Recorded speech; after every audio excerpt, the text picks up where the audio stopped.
I am the Tofu Golem. Please enjoy the video. You start by preparing the repository and authentication. This is where you gain momentum. First, create the GitHub repo and decide public versus private, because privacy affects sharing. Then, make sure Git is installed and configured with user. Name and user. Email.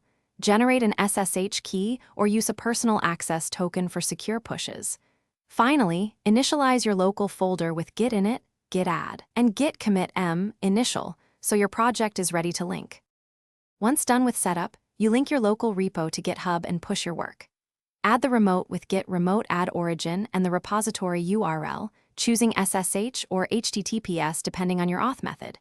Then push the branch with Git push uorigin main, replace main with master if needed, and enter credentials if prompted.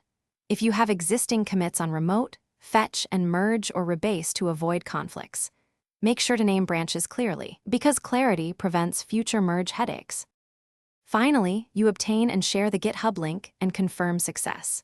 Use the code button to copy the HTTPS or SSH clone URL, share the repository or specific file link as needed. Verify that your files and branch appear on GitHub by refreshing the repo page, and make sure default branch settings are correct. If things go wrong, check authentication, confirm the remote URL with Git remote v. Run Git status and Git log to inspect commits, and then Thanks for watching. Consider subscribing if we helped you today.